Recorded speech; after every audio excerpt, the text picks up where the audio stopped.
Conexão Sagres.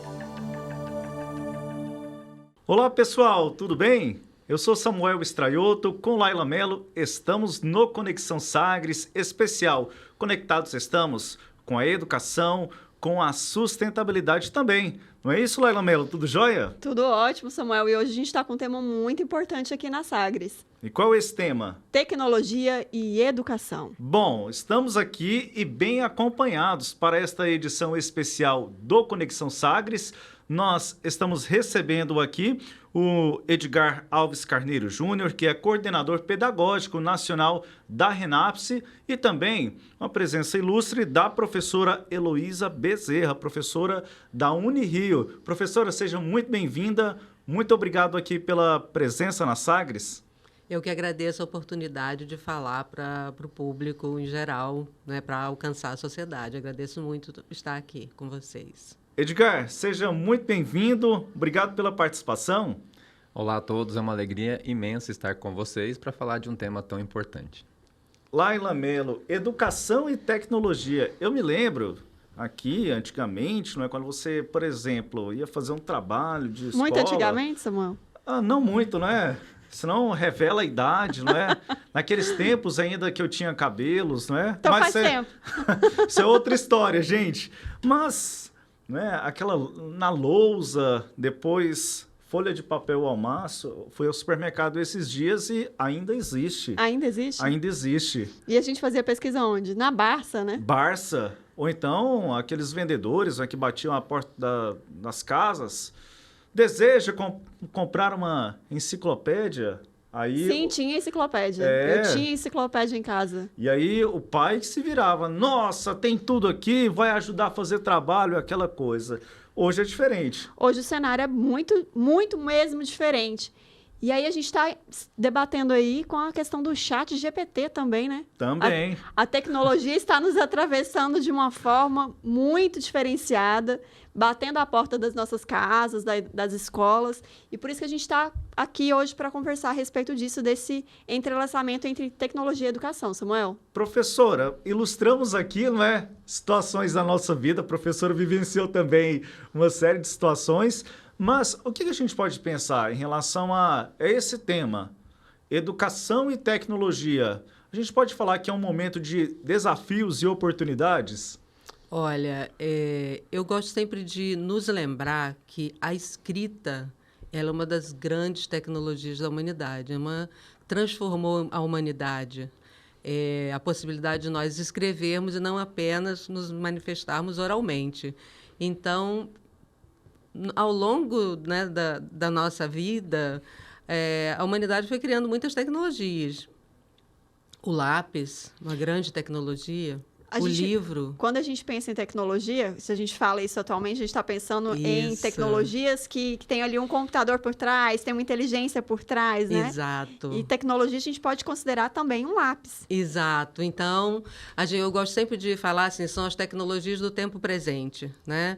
E hoje, a inteligência artificial, ela está como uma tecnologia do tempo presente, se colocando como um grande desafio para a educação. Muitos de nós, educadores, ficamos assim um pouco com medo de que essa tecnologia, por exemplo, possa substituir a presença de um professor, de uma professora. Então, o tema que vocês colocaram, ele é muito relevante por isso, porque nós precisamos pensar, não em ficar com medo da tecnologia, mas pensar assim, o que a tecnologia pode fazer pela educação? O que o chat GPT pode fazer pela educação? O que o celular pode fazer pela educação? O que as redes sociais podem fazer pela educação? Né? Porque somos nós, humanos, que ainda dominamos a tecnologia, né? Então, isso eu acho que é um parâmetro bem importante. Mas, professora, a gente veio de uma geração, e me incluo, que tem vários filmes, vários produtos culturais que colocam a tecnologia como algo a ser temido, né?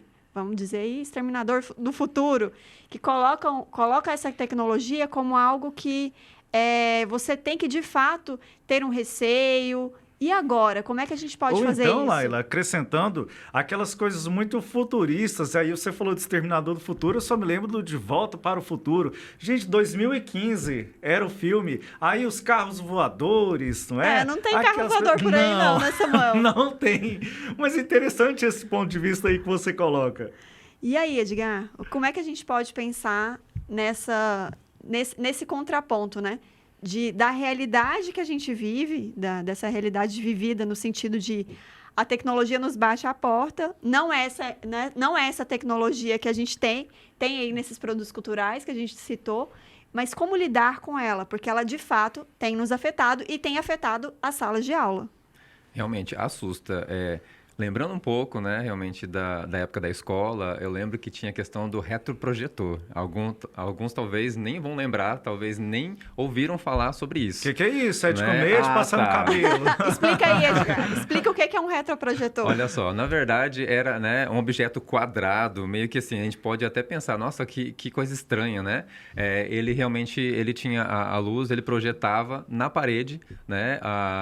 A gente utilizava, na verdade, como se fosse Uma folha transparente, uma folha né? transparente, exatamente, né? Então, assim, às vezes tinha erro de digitação e a professora ia lá e corrigia na hora com uma caneta, né, permanente, outras coisas mais. Mas, assim, olha como a gente evoluiu. Eu tive a oportunidade de dar aula numa lousa digital. E, assim, realmente, o treinamento foi algo que, assim, a gente falou assim, nossa, será que eu vou dar conta? Será que eu vou conseguir? Como que vai ser essa interação com os alunos? E, realmente, eu consegui em uma escola municipal, né, realmente ter essa oportunidade de utilizar a alta tecnologia. Porque, como a gente falou, a tecnologia é tudo aquilo que a gente utiliza técnicas para, né, fazer um determinado produto. E, nesse caso, realmente você conseguir oportunizar isso para as crianças, para os jovens, eles conseguirem entrar em acesso e realmente o ensino-aprendizagem fluir de uma maneira mais interessante, com mais conexão, isso realmente é fantástico. A professora contou agora há pouco, não é, a utilização das redes sociais. E agora deixa eu me atualizar aqui, não é, diante as pessoas que estão nos acompanhando. Eu falei aqui no início, né, de folha de papel ao maço, não é? Que coisa mais anacrônica, Samuel. Não, olha só, professora, essa semana me ensinaram, por exemplo, olha, eu tenho muita dificuldade com raciocínio lógico, não é?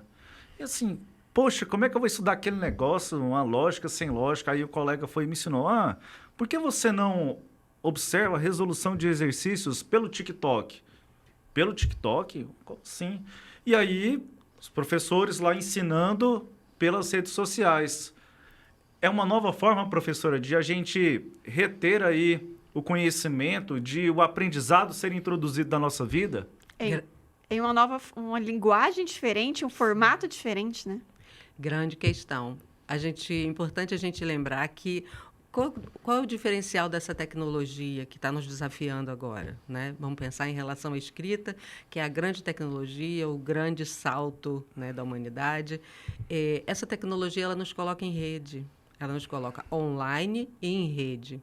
Então, se antes a tecnologia do lápis ela me permitia, né, interagir ali com essa folha de papel, com os meus materiais e, claro, produzir coisas, a tecnologia que nós temos hoje, ela nos coloca nessa possibilidade de interagir com alguém que está muito distante. Então, esse é um grande desafio para a educação, e eu acho que é um desafio muito assim generoso que nós estamos criando, de possibilitar que os processos eles não sejam apenas processos em que a gente vai agindo digamos assim, por nossa própria conta e risco, né? Então, a gente pode ir dividindo, a gente pode compartilhar mais, a gente pode cooperar, colaborar mais nos processos de ensino-aprendizado, em todos os processos, né? Nos processos do trabalho, mas a gente está aqui no processo da educação. Então, eu acho que esse é o grande diferencial da tecnologia do tempo presente, é nós podermos nos conectar, nós podermos trabalhar em colaboração, em cooperação. Hoje, para mim, não existe mais a possibilidade de pensar num processo de ensino-aprendizado em que o foco esteja em uma pessoa, por exemplo, em mim mesma, como professora, né? Eu não consigo mais pensar que eu vou entrar numa sala de aula que ela tem que ser efetivamente uma sala de aula, né, em que eu estou em 4 paredes. Um ensino totalmente formal. Isso, um ensino, eu diria, um ensino tradicionalista. Eu estou em 4 paredes, numa sala de aula, né, formal, e que eu ali sou o foco, o centro da atenção. Esse processo ele tem que ser colaborativo, e esse colaborativo é entre professores e estudantes, entre estudantes e estudantes, e também com a comunidade. Então, a gente tem assim, uma gama de possibilidades de ampliar a educação, de ampliar os processos de ensino-aprendizado de uma forma muito, assim, muito interessante. Quero dizer que estou aprendendo, viu? Sim. Tá dando certo essa nova metodologia. Mas, Edgar, e quando a gente insere no mundo da aprendizagem isso, essas novas formas, né? E tantas ferramentas. Perguntava a professora no início se isso pode ser uma oportunidade ou um desafio. A gente pode mesmo tratar isso como uma oportunidade e, ao mesmo tempo, como um desafio? Eu acho que a gente tem 2 visões, né? Nós temos realmente uma gama infinita de aplicativos e de tecnologias para a gente utilizar dentro de sala de aula, mas é importante que assim a gente saiba realmente qual a finalidade e como a gente vai utilizar para a questão do ensino-aprendizagem para que o jovem e a criança seja um ser ativo. Não simplesmente você, eu trouxe slide, eu trouxe um vídeo, eu usei a tecnologia. Não, a gente precisa realmente se comunicar com ela e trazer significado. Então, nós temos, assim, a questão de realidade ampliada, nós temos, né, óculos virtuais. Você imagina quanta coisa interessante a gente pode, digamos assim, fazer um ambiente simulado. Por exemplo, nossa, eu tenho vontade de, talvez, ser um piloto de avião. Então, a gente faz uma simulação dentro, né, de uma aeronave. A gente pode fazer o quê? Uma expedição aquática a uma floresta, junto com outros pesquisadores. A gente pode estar numa espaçonave indo para Marte, e aí, de repente, tem situações, problemas ali dentro que os jovens começam a ver como que eu vou resolver isso. Aí entra as competências, o pensamento crítico, a criatividade, a colaboração. Então, acho que assim, são ferramentas que trazem muita oportunidade. Porém, a gente tem que também ter cuidado com as questões de acesso, né? A questão de realmente como que jovens, às vezes PCD, eles vão conseguir entrar em contato com essa tecnologia. Então, são questões que a gente precisa pensar no nosso dia a dia. Professora, e pensando nessas novas possibilidades de ensino, o que a gente poderia fazer uma contraposição às formas de decoreba, né? Pegar uma folhinha ali, né, Samuel, a tabuada, o mais prático. E essas novas formas de pensar, dessa conexão com o aluno. O que a gente poderia pensar nesse sentido? Olha, eu gosto muito de lembrar dos produtores de conceitos, né, da educação antigos. O John Dewey, que escreveu lá na década de 40 do século passado, ele dizia o seguinte: a educação, ela tem que ser uma educação que traga a vida para dentro da educação. Porque ele dizia assim, quando a gente fala na educação, a gente ainda fala isso hoje, a gente diz assim, a gente vai educar para a vida. Então, de certa forma, nós estamos dizendo que a pessoa só vai viver depois que ela tiver passado ali pela creche, educação infantil, fundamental 1, ensino médio, graduação, pós-graduação. A vida ela não está dentro da escola. Ela passa por lá, mas ela não está só lá. Isso. Então, o Dewey ele já nos desafiava, lá em 1940, quando ele estava escrevendo, de que a escola tinha que se abrir para o cotidiano da vida. Vindo um pouquinho mais à frente, né, um educador que nós gostamos muito de citar no Brasil, nós consideramos o patrono da educação, mas que usamos pouquíssimo, que é o Paulo Freire, né? O Paulo Freire ele é assim demonizado porque as pessoas nunca leram, e muita gente cita, mas também nunca leu. O que o Paulo Freire vai dizer? Ele vai dizer, olha, essa educação que nós estamos, né, há mais de 1000 anos trabalhando da mesma forma, né? O pesquisador Antônio Novo, ele diz que nós somos assim professores medievais. Porque nós ainda nos habituamos que a gente precisa de um sujeito que entra numa sala, se coloca atrás de uma mesa, às vezes numa altura mais elevada de quem está à sua frente, e ele profere ali discursos durante 1, 2, 3, 4 horas. São relações desiguais de poder. Relações desiguais de poder e, como disse o Paulo Freire, você vai empilhando informação na cabeça de uma criança, ou de um jovem, ou de um adulto, sem que aquilo tenha a possibilidade de ter uma reflexão, sem que muitas vezes tenha relação com a cotidianidade. Então, essa questão da decoreba, ela está muito relacionada com o professor medieval, que ele vai ali proferir discurso, ele vai depositar informação na cabeça do estudante. Isso não é mais necessário, porque eu tenho uma gama de informação que estão à minha disposição. Então, o que a gente precisa hoje pensar? O Edgar falou, né, das metodologias ativas. A gente precisa pensar que, com a tecnologia do tempo presente, com a tecnologia que nos coloca em rede, que nos dá acesso instantâneo, né, a milhares de informações, por isso o chat GPT pode escrever um texto, porque ele tem acesso a essas informações que estão disponíveis. Essa relação, né, do docente, do professor, da professora em sala de aula, ela precisa ser repensada. A gente precisa refletir sobre isso, ressignificar essa sala de aula e ressignificar essa relação, porque eu não preciso mais decorar, nem devo, não é relevante hoje a gente ficar decorando. Tem uma discussão muito interessante sobre a nossa relação com a tecnologia, porque tem alguns pesquisadores da área de inteligência artificial que colocam que daqui a 40, 50 ou 60 anos a gente vai estar vivendo um momento que eles chamam de singularidade, em que nós vamos ter inteligência artificial com superinteligência, porque hoje a inteligência artificial ela desenvolve uma função, né?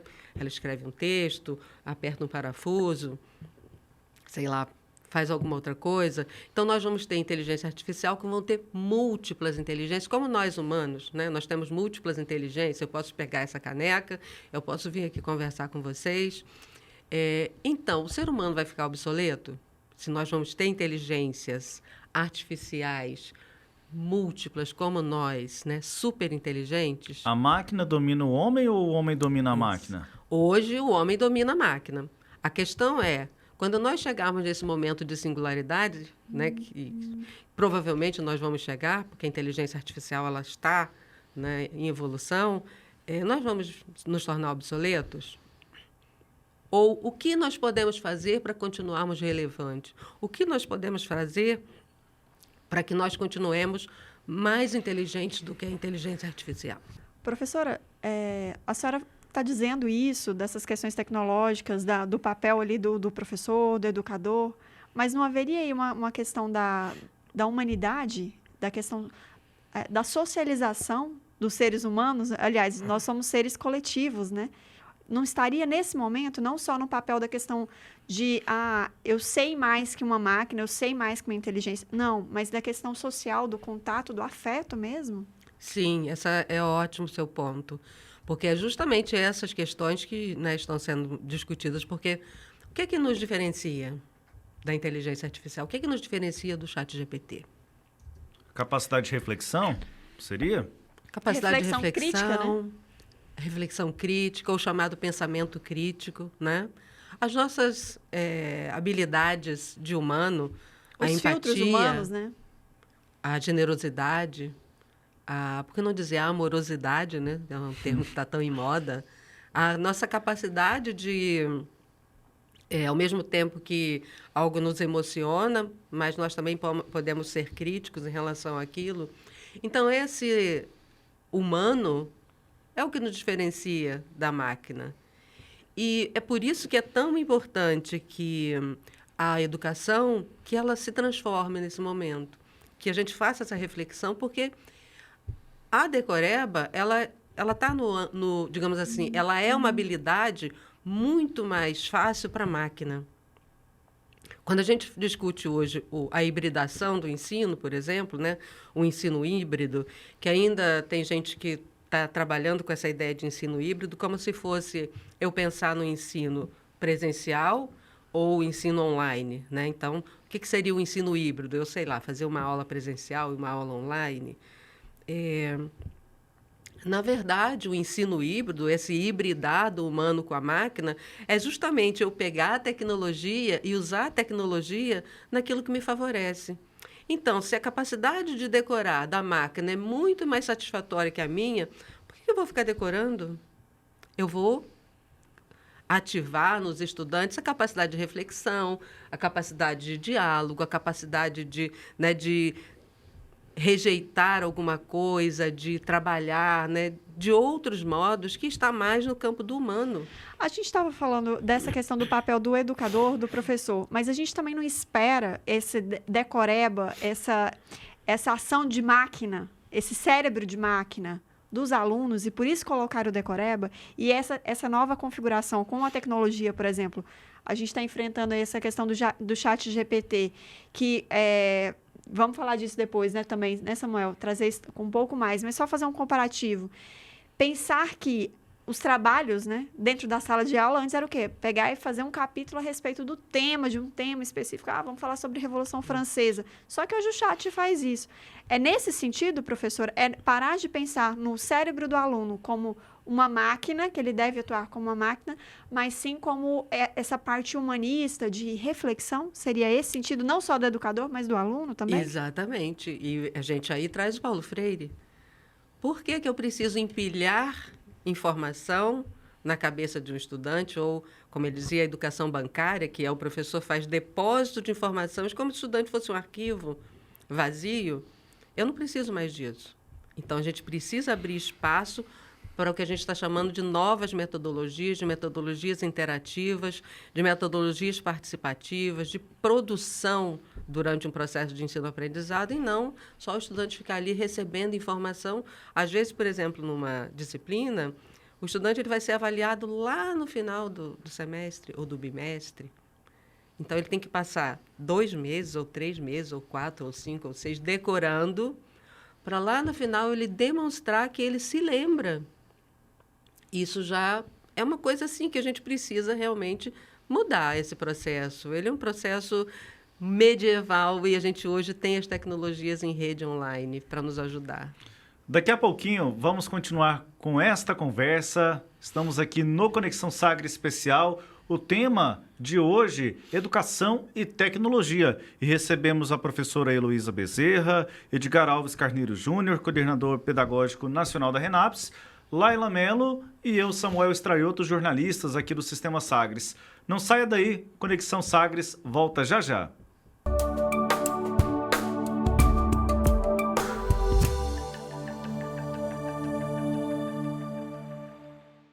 Estamos de volta aqui no Conexão Sagres Especial e falando nesta edição sobre educação. Educação faz parte de um dos 17 Objetivos de Desenvolvimento Sustentável na Agenda 2030 das Nações Unidas, Laila Mello. Educação de qualidade é o ODS número 4 e aqui estamos debatendo bastante nesta edição sobre educação e tecnologia e recebemos nesta edição a professora Heloísa Bezerra e também o Edgar Carneiro, que é coordenador pedagógico da RENAPS. O tema rendeu inclusive aqui debates, internos aqui enquanto fazíamos essa transição. Samuel, é um tema que pode gerar muitos outros programas, né? É um momento que a gente está falando aqui, mas com certeza a gente vai retomar esse tema em outros momentos, justamente porque ele vai abrindo, né? Abrindo possibilidades. Nós mesmos já falamos aqui, né? Que estamos aprendendo muito com esse momento de educação não formal, mas é um momento de pensar educação. E a gente retoma agora, professora, um papo que a gente estava aqui nos bastidores, que essa educação pensar nessas novas formas de educar, advindas com essa tecnologia do nosso tempo. Seria essa possibilidade que estamos vivendo hoje um momento de fases de educação ou não? Olha, vamos pensar assim, vamos pensar na pandemia, né? Ou vamos pensar na pré-pandemia. A gente estava bem tranquilo, dando nossas aulas presenciais. Uma parte, né, a gente já tem a educação à distância já há mais de 200 anos, ela já veio acontecendo de formas diferentes. Quem pesquisa a história da educação à distância, a educação à distância começou com brochuras, apostilas, e depois a gente tem, né, via rádio, via TV e as próprias universidades com cursos à distância, que é uma metodologia, ou eu não gosto nem de chamar de metodologia, vamos dizer assim, uma forma, né, de se chegar até o estudante. O ensino presencial, esse ensino mais tradicional, nós não estávamos preocupados com isso. Claro que, eventualmente, já tem alguém que já está discutindo, eu mesmo já dava algumas aulas à distância desde, sei lá, 2009, ou incluía nas minhas disciplinas tradicionais alguma forma, né, por exemplo, usar as redes sociais, né, criar grupo no Facebook. Desde 2015 eu comecei a criar meus grupos, minhas turmas, colocava lá para compartilhamento de materiais. Mas isso para nós não era um problema, ou não era assim, uma grande preocupação. Quando chegou a pandemia e nós não pudemos sair de casa para dar aula, para encontrar nossos estudantes, todo mundo lembra, né? Foi um pânico geral, não só no Brasil, no mundo todo. O que a gente vai fazer? A educação precisava continuar. Isso, a educação precisava continuar. Então, as crianças estavam desassistidas, os jovens, todo mundo desassistido. A nossa migração, então, se a gente quiser falar de fase a partir da pandemia, a primeira fase ela foi uma fase de pânico completo. O que nós vamos fazer? Vai dar certo? Não vai dar certo? Esse processo digamos assim, de entrada no ensino remoto, que eu prefiro chamar de ensino remoto emergencial, né? Que se a gente está num estado de guerra ou se a gente está num estado pandêmico, o que a gente faz? Ensino remoto emergencial. O que é o ensino remoto emergencial? É nós usarmos qualquer possibilidade para fazer o processo de ensino-aprendizado. Então, eu posso fazer com uma apostila, eu posso fazer via celular, via telefone, eu posso fazer via TV, eu posso fazer, como muitos fizeram, né, via algum ambiente virtual de aprendizagem. Vamos dizer assim, o salve-se quem puder. O que a gente vai poder lançar a mão para fazer, para continuar o processo de ensino-aprendizado? Esse foi o ensino remoto emergencial. Cada escola, cada secretaria municipal, estadual, cada universidade, seja pública, privada, lançou mão de recursos para poder fazer o processo de ensino-aprendizado. Lá na Unirio, que é onde eu atuo, nós fizemos um processo de ensino-aprendizado. Eu participei, né, dos grupos de trabalho que fez uma análise da situação, viu o que a gente podia fazer, propôs medidas, propôs uma forma de ser. Mas foi assim, o que a gente pode fazer nesse momento? Professora, mas uma provocação, não é? Aqui, Edgar, quero colocar na mesa para a gente poder analisar. Quando a gente pensa em etapas ou em fases, e aí quero me apropriar de um conhecimento lá da área do direito, né? Eu quero trazer aqui a dimensão. Por que a dimensão e não etapas e fases? Fase, e aí o Edgar vai me ajudar nisso. Fase me lembra aqui daquela questão de jogos mesmo, não é? A gente vai passando de fase, eu excluo aquela fase anterior e aí dou sequência a uma próxima. Uma etapa da mesma forma. Quando a gente pensa na dimensão, nós aproveitamos aquilo que aprendemos na fase atual ou na anterior e agregamos a uma sequência. Nós, no ensino, também podemos pensar dessa forma, em uma dimensão e não assim uma etapa segmentada? Eu acredito que, assim, utilizando um pouco do exemplo que a professora trouxe, né, a gente pode dizer que, assim, nós fomos pegos aqui também na Renapse, digamos assim, de uma forma meio que inesperada, pela pandemia. Todo mundo, né? Mas a gente já tinha a questão da plataforma, a gente já fazia webconferência, nós tínhamos, né, já esse recurso. Porém, o que aconteceu? Nós tivemos que colocar todos os nossos jovens e todos os professores que eram do presencial no remoto. E aí foi aquela questão, nossa, como que vai ser? Né? A gente em casa também, imaginando as aulas, como que esse jovem está recebendo. E aí a gente também foi para um outro universo. Começamos a fazer lives. Entramos, né, assim, quais são as habilidades que a gente vai precisar? Né? Todo mundo, exatamente, né? A gente só não fez show, né? Mas assim... mas teve dança, teve música, outras coisas mais. Os jovens gostaram, participaram bastante, né? A gente teve que se reinventar, foi muito interessante. Eu acho que, assim, a pandemia como um todo, ela trouxe para a educação realmente novas formas de pensar. como realmente eu posso, né, acelerar esses processos realmente de utilizar a tecnologia para chegar mais próximo, né, ao meu jovem e assim, dessa maneira a gente refletir o que pode ser utilizado hoje em dia de uma maneira mais efetiva como híbrido. Né? Então, e cada vez mais a gente fica pensando, né, a gente tem outras propostas, nós temos vários projetos para tentar realmente fazer com que nas webconferências a gente consiga ter momentos de colaboração, porque muitas vezes é complicado, porque o jovem ele está muito distante, às vezes a conexão dele não é muito boa, ele tem poucos dados, às vezes ele não consegue ficar com a câmera ligada, entendeu? Então, assim, como que eu vou fazer a questão de colaboração? Uma atividade que às vezes eu vou colocar salas simultâneas, esses jovens eles vão em 3, 4 aqui fazer alguma atividade, certo? E vão colaborar entre eles depois, né? Em um próximo momento, apresentar isso. Então, são questões assim, né, que a gente está estudando como que a gente pode fazer, né, de acordo com a acessibilidade e todas essas questões. Professora, o Edgar nos trouxe um exemplo aqui, mas em que fase, em que momento da educação brasileira, e aí a gente tem que ser um pouco generalista, né, porque a gente não pode pegar as particularidades, nós estamos no ensino híbrido? Olha, em termos de ensino híbrido, nós estamos bem engatinhando, né? Porque nós, quando tivemos a oportunidade, saímos do remoto, né? Da mesma forma, com a mesma urgência que entramos para o remoto, saímos e voltamos para o presencial. É como se fosse um ufa. Isso, não precisamos mais disso aí. UFA. Só que esse UFA, ele, digamos assim, ele não se realizou. Porque nas universidades, eu vou falar das universidades porque né, onde eu transito mais fortemente. A gente ainda tem a memória do remoto, ela é muito forte. Mas é negativa? Ela é negativa porque nós entramos, e isso eu acho que, talvez se a gente pudesse falar em fases, eu acho que a gente está na fase da avaliação, ou ela deveria estar acontecendo. Né? Eu estou conduzindo uma pesquisa na Unirio para entender como foi esse processo do remoto, como é que nós entramos e como é que as emoções né, ficaram e a nossa perspectiva para o futuro. Né? O que os jovens estão prospectando para o futuro. Eu acho que todas as universidades deveriam estar fazendo isso.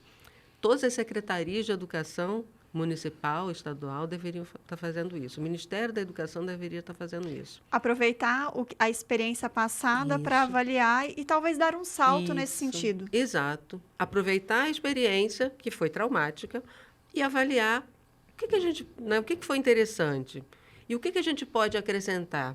E eu acho que, mais do que isso, tem uma pesquisa, né, para quem gosta de olhar as pesquisas, o Comitê Gestor da Internet, o CGI, ela sempre faz pesquisa, né? Eles têm a pesquisa a domicílio que eles fazem né? Anual. A última pesquisa que eles publicaram foi uma pesquisa feita em 2001. E o Comitê Gestor da Internet do Brasil é seríssimo, né? Um comitê muito, muito responsável e responsivo. Mais de 81% da população brasileira, a partir dos 10 anos, hoje, está conectada à internet. Isso dá, em números, mais ou menos, uns 145 milhões de pessoas. Se a gente pensar na área rural, quando nós pensamos na área rural, a gente fala assim, nossa, né, as pessoas não têm acesso a nada. Não, cerca de 73% da população da área rural está conectada à internet. Nós tivemos uma fase, já que vocês querem falar nas fases, uma fase que nós investimos em prédios, né, nas universidades. E pensávamos muito nisso. Na construção material, na construção material, nessa infraestrutura dos prédios, das salas, né, das bibliotecas. Que fase é essa que a gente vai entrar?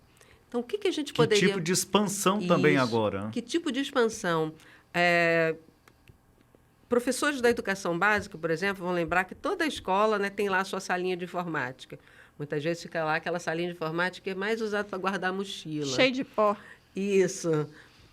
O que a gente pode fazer? Né? Como é que a gente pode, então, aproveitar esse processo que foi tão traumático, realmente ele foi traumático para muitas pessoas, e mesmo para os jovens né, foi traumático esse estar distante, mas não necessariamente foi o ensino híbrido ou remoto que causou trauma.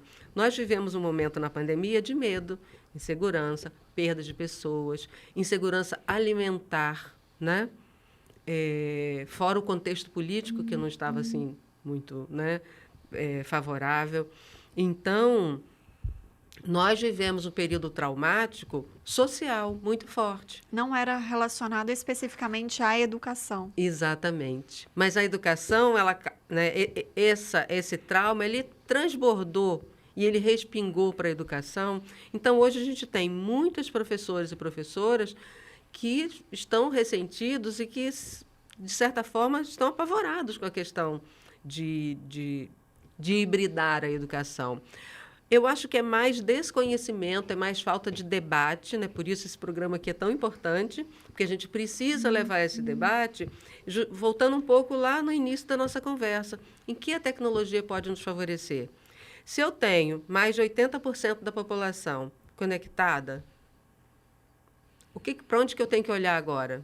O Edgar tinha falado sobre isso, né? Sobre as desigualdades no acesso. Alguém tem uma conexão muito boa, outros não têm, outros têm menos. No Brasil, por exemplo, a população mais pobre é a que mais paga a internet, porque ela quer que seus filhos tenham acesso. Então, quando eu chego na universidade hoje, por que todas as universidades não têm uma excelente conexão para oferecer? Todas as bibliotecas, todos os espaços públicos. O ideal seria que eu chegasse num espaço público ou numa parada de ônibus aqui, né, num ponto de ônibus, e eu tivesse ali uma conexão Wi-Fi, ou numa praça.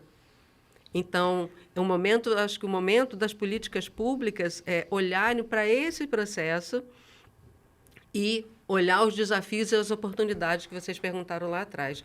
Quais são os desafios que nós temos e que oportunidades a gente, né, a pandemia nos mostrou, né, com todos os medos, com todos os traumas, com todas as perdas, para onde que a gente tem que olhar? Olhando, né, pensando nessa questão da tecnologia em rede, online, como algo que pode favorecer a inclusão.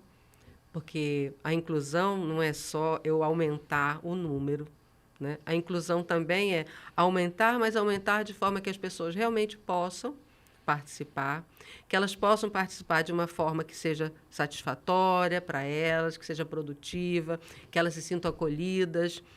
Por isso que eu disse assim, são questões diferentes, né? Eu tenho os cursos massivos, os cursos gravados, são ótimos, vão atingir um determinado público, a um determinado, digamos assim, objetivo de educação. Mas não pode ser uma fórmula universal, não é uma receita de bolo para todas as coisas.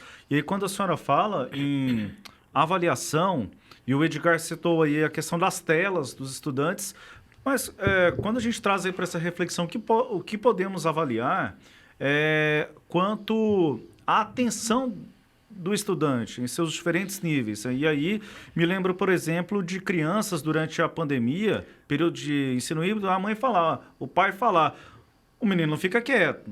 Eu estou pagando para o menino ficar pulando na frente do computador. Aí já no ensino superior, não é? Várias coisas ali que tiram a atenção. Como é que a gente pode avaliar desse ponto de vista do aprendizado para o estudante? Olha, eu acho que assim, é uma questão que a gente tem que trabalhar muito com a autorresponsabilidade e a autodisciplina. Né? A gente tem inúmeras oportunidades realmente de poder ter acesso, né, a PDF, a podcast, a live, mas é aquela questão, nós temos outras ferramentas do nosso lado que elas tiram a nossa atenção. Por exemplo, a gente está aqui, às vezes está... esse barulhinho, né? Com certeza, assim, você está estudando, você... Puxa, já tirou a minha atenção, eu Meu vou celular, olhar... eu deixo ele longe quando eu vou estudar, em outro cômodo da casa, porque senão, Laila, dá ruim. Exatamente. Tira a concentração, né? Com certeza. E aí, assim, são inúmeros fatores que, por exemplo, em casa, quando eu estou trabalhando em casa de forma remota, gente, quase toda hora eu vou na cozinha, na geladeira, pegar alguma coisa para comer, entendeu? Então, assim, eu tenho que me policiar também, realmente, para que, assim, essas interrupções, elas não afetem, né, a questão da nossa aprendizagem. E com, realmente, os jovens, com a questão dos algoritmos trazendo o tempo todo, né, partes interativas, com muito entretenimento, TikTok e outras coisas mais, fica quase que assim impossível a gente realmente, né, lidar e competir com essas ferramentas que elas interferem no dia a dia dessa parte, né, de aprendizagem dos jovens. É um desafio muito grande. É muito importante a gente falar de educação, mas a gente gostaria de entender o que trouxe vocês nesse momento aqui para falar com a gente, né? Qual a história que vocês têm, professora? A senhora disse que já passou por Goiás, a gente queria entender em que momento a senhora resolveu estudar educação. O bichinho da pesquisa acadêmica foi lá e picou a senhora. Vamos falar num marco para esse processo. Foi a minha entrada para a Universidade Federal de Goiás. Em 2006, eu me tornei docente da Universidade Federal de Goiás. Eu sou cientista política, sou doutora em ciência política, então fiz um concurso na área de ciência política. Nós tínhamos recém vindo morar em Goiânia, por questões de trabalho. A gente gostava de viajar e trabalhar em estados diferentes. Estávamos em Minas, fomos para São Paulo, depois voltamos para Minas e viemos para Goiânia. As crianças eram pequenas, eu e meu marido, professor Wagner. A Universidade Federal de Goiás, ela é uma universidade muito assim potente. E eu estava dentro de um departamento de ciências sociais que, no processo, se tornou uma faculdade, que é a Faculdade de Ciências Sociais, uma faculdade, né, muito potente, tem várias graduações, pós-graduação. Então, desde então, eu me envolvi com a educação e coordenação de curso e etc. Já naquela época, eu gostava de fazer essas experiências, né, de metodologias diferentes. Mas, assim, eu olhando hoje para a Heloísa, professora, lá em 2006, mesmo eu gostando de inovar, eu era uma professora muito tradicionalista, né? Professora da prova, dos textos imensos. Então, eu acho que é um pouco assim... Esse processo também, o processo da tecnologia em rede, ela foi nos propiciando outras formas de olhar, outras possibilidades, né? O que a gente pode usar. E aí a gente usa uma plataforma Moodle, que é uma plataforma de educação que ela é, né, facilitada, digamos assim, para fazer um curso online. Quando eu fui para o Rio, quando eu saí da UFG e, por questões familiares, eu fui trabalhar na Unirio, eu continuei, por exemplo, dando aulas aqui na UFG durante um período na pós-graduação. Aulas à distância. Na Unirio, eu me envolvi muito com a licenciatura, né? Lá fui coordenar um curso de licenciatura em Ciências Sociais. E sempre gostei dessa questão da inovação. Então, comecei a inovar. Comecei a trabalhar com a questão das metodologias não tradicionalistas. Porque a metodologia não tradicionalista, a gente está olhando hoje muito para a questão do online em rede, mas ela pode ser também, digamos assim, só presencial. A gente, por exemplo, tem uma única lei no Brasil sobre a questão da tecnologia na sala de aula, que é a proibição do celular, que ele é absolutamente hoje algo nefasto, né? Porque o celular ele pode ser um aliado, ele se tornou um aliado na sala de aula. Por que não? Né? Por que eu não posso, por exemplo, fazer um processo de ensino-aprendizado em que o estudante traga alguma coisa e compartilhe em sala de aula? Por que eu não posso fazer uma pesquisa em sala de aula onde o estudante vai usar o celular? Então, essas proibições, para mim, elas são absolutamente nefastas para a educação.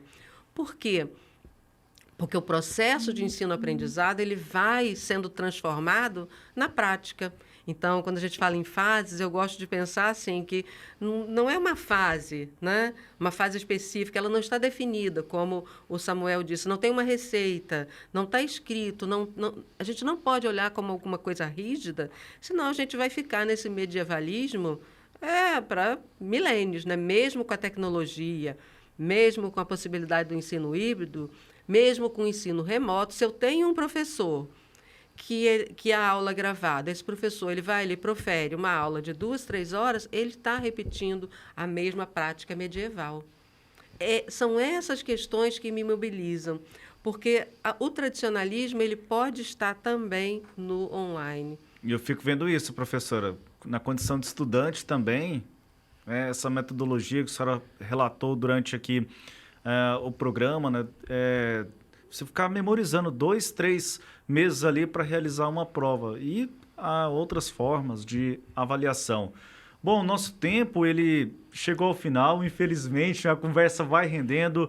Professora Heloísa, muito obrigado pela participação, pela presença aqui no nosso Conexão Sagres. Eu agradeço muitíssimo pelo convite, pela oportunidade de falar para a sociedade, de levar esse tema e de convidar professores e professoras a parar um momento, refletir e experimentar. Se a gente tiver que definir uma fase, eu diria que estamos na fase propícia à experimentação de novas formas de ensinar e aprender. Entusiasta do aprendizado, da educação, nosso das parceiro aqui da inovações. Sagres. Edgar Carneiro, muito obrigado, viu, pela sua participação aqui no nosso Conexão Sagres.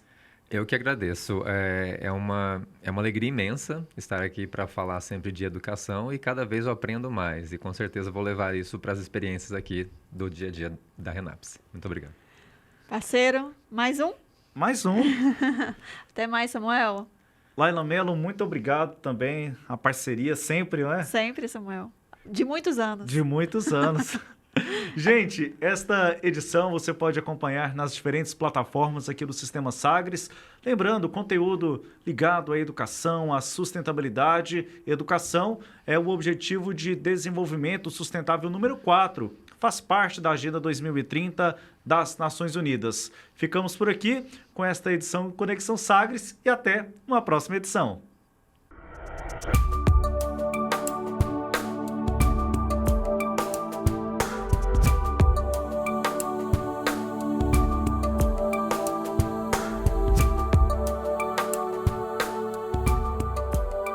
Conexão Sagres.